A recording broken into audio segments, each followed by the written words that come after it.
Good afternoon, everybody. Uneducated Economist here. So one of the questions that I've been getting lately is, why did the Federal Reserve allow the Silicon Valley Bank to collapse? Like, how come they didn't see it ahead of time and deal with the issue before it collapsed? And now I think this is a very interesting question because I do not believe the Federal Reserve was taken by surprise. Like, I think that they were well aware of the situation. I think they're well aware of the idea that these banking institutions are going to collapse. And I think that they are well aware of what it is that they are going to do to deal with the situation. I mean, just the speed in which that they were able to deploy the banking term funding program leads me to believe that they have already got the tools, the regulations, the idea of what it is that they need to do to deal with more banking failures as the interest rates stay elevated and we move into the future here. So now, why? Like, that would be the question that would come up next. Why would the Federal Reserve allow this very thing to take place? This rise of this banking system and then the utter collapse of a lot of these institutions. And now really we have to go back a few years and look at some of the statements that were coming from the Federal Reserve. I mean, one of the statements that was coming from the Fed was the wage growth, right?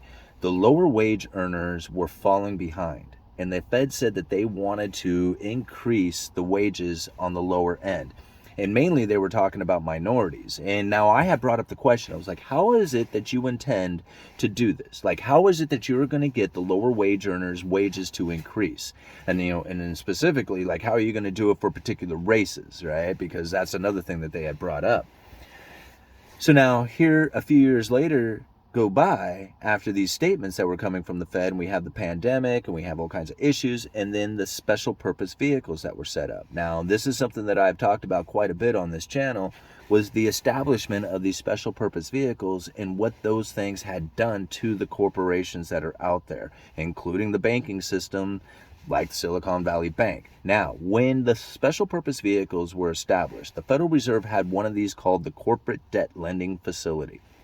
This is very important to understand because this corporate debt lending facility had put out there that they were going to be buying corporate debt. Now, corporate debt, that's the bonds that these corporations sell. Just like a government bond or a municipal bond or any other bond out there, it's a promise, right, that they're going to be paid back. So if you buy a bond, it has a yield attached to it, and it's a promise, it's like a loan that you're going to get paid. It's an asset that you can sell. All right, so these bonds are very popular within, the whole banking system and the monetary system. It's pretty much the basis of our money is, treasury bonds. So when it comes to having these bonds, purchasing these bonds or selling these bonds, when corporations sell a bond, that's them borrowing money, right? So they sell bonds out there. That's how they borrow money, because when the bond comes due, they have to pay back the face value of the bond plus all the interest that they had been paying on it. So a bond is a loan. Right? So when people are buying bonds, they are essentially loaning corporations money. That's what they're doing when they buy the bonds. Now, back to this special purpose vehicle, the Federal Reserve said, hey, we are going to be buying corporate debt. We are going to be buying those bonds of these fallen angels, whatever that was supposed to be, right? And this is everybody freaking out, started saying, hey, the Federal Reserve is going to be picking the winners and losers. Now, just the statements coming from the Federal Reserve saying that they were going to do this had a lot of the investors going, whoa, the Fed is going to be buying up these bonds. We're going to front run them. So they started buying into corporate debt, thinking that the Federal Reserve was going to be buying into it. And as they started buying into this corporate debt, it started driving the prices up and the yields down. As the yields went down, these corporations were able to gorge on this incredibly cheap debt. The Fed didn't even purchase it. Well, they purchased a little bit to establish the credible threat. But really, this special purpose vehicle for the corporate debt lending facility hardly got used at all. Almost all the corporate debt was purchased by the market thinking that they were going to be front running the Fed. Now, these corporations gorged on this incredibly cheap debt. Now they got money to spend. They can start hiring people, building, new facilities, equipment, hiring people, doing all this stuff, right? So this is really where a lot of the employees went to. They left the service positions and moved up into a lot of these corporations. Now, we don't know which one of these corporations was going to be zombie corporations, right? Because everybody's gorging on this debt. Now, you have to think about it on the other side of it. If you are one of these corporations who have been gorging on this incredibly cheap debt, what corporations are they? Like, Are they viable corporations? Are they, are they going to be in competition with a bunch of other corporations? Well, this is the situation that starts to come up. As everybody is gorging on this debt, it's okay because there's plenty of room for everybody to be, as everybody has all the money that they need. The moment that the debt turns off, boom, now we have issues, because if you don't have ever increasing amounts of debt coming in or new money coming in, then some of those corporations weren't viable corporations to begin with, and they start to fail. Okay. Now, let's think about that for just a minute, because this is really where it starts to get pretty critical.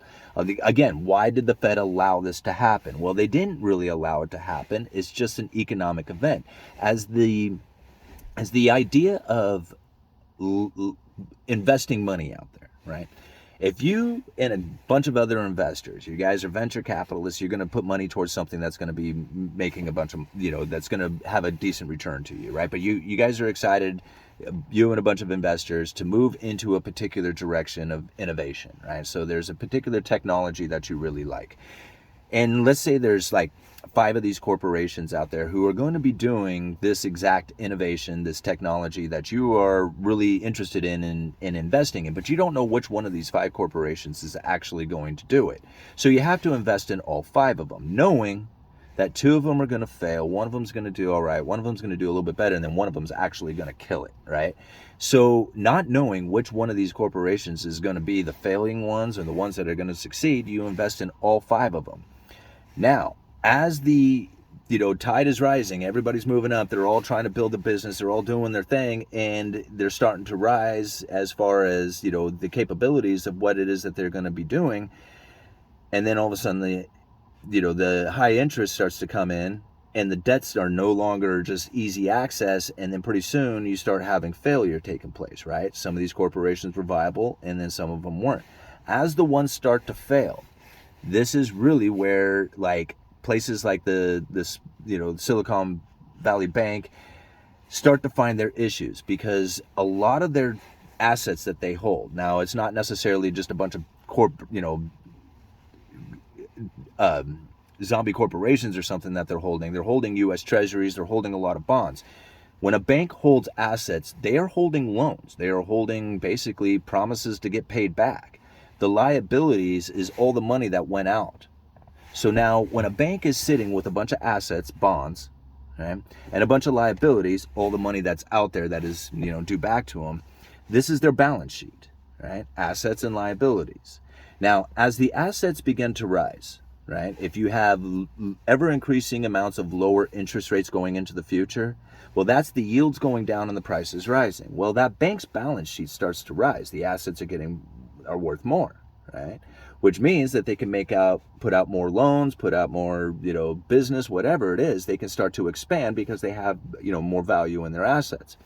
Now, however, if the assets start to fall, now they got more liabilities out there than they do assets. They have to figure out a way to get their liabilities back, or start selling off these assets in order to get the liabilities. And this is where the problem starts to come in, is that as they start to sell those assets off, that's where the sell-off and the panic begins. Because if people start pulling more of their liabilities out, then that means the bank needs more liabilities. And if the assets are falling, that means they have to sell ever increasing amounts of them. And this is really where the collapse begins. So if you can understand all that, then you could understand that the Federal Reserve didn't really allow this to happen. It was going to take place no matter what, because of the way that the system is generating these corporations, right? It's not the Federal Reserve saying, okay, well, you should exist and you shouldn't, and you should exist and you shouldn't. It's just the rise of the zombie corporations that came up with the viable corporations that can no longer make it anymore, and they have to fall off, and it drags the system down with it. Now, if we think about this, why would the Fed do it again? It's because they said it a while ago that they were going to let the inflation run extra hot, extra long for an extended period of time to make up for the fact that there was a shortfall of the 2% inflation target over the previous 10 years. So basically the Fed had failed to achieve their 2% target on their inflation rate, so they're going to let inflation run extra hot, extra long for an extended period of time to make up for the shortfall that they've had. So this is really where you saw all the asset prices moving up as high as they did. You saw all the stock market, the housing market, all this stuff started moving up really, really high. as the Federal Reserve was letting the inflation run extra hot, extra long for the extended period of time. Well, now it's time to cut that off and bring that inflation back down so that the assets prices, right, that got elevated will then land back at the average medium price, whatever it was that they were intending on going for. But they had to elevate it way beyond what they normally would have done to make up for the 2% shortfall. So the Fed is doing this all on purpose. See, like, they set up these special tools, right? It may not be a special purpose vehicle, but these special tools like the banking term funding program. There's going to be more of those. Don't think that that's the only one. As the crisis gets worse, because it's going to, they're going to continue to raise the interest rates and knock the heads off these zombies. Like, I've said they were going to do a while ago, but here it is now, they're starting to do it. And they're going to continue to do it. And they're going to continue to do it until they get the asset prices back down to what would have been normal. And then they'll start to adjust their inflation or their interest rates to deal with the inflation. I think I got all that. All right, I'm going to leave it right there. Uneducated Economist, you guys let me know.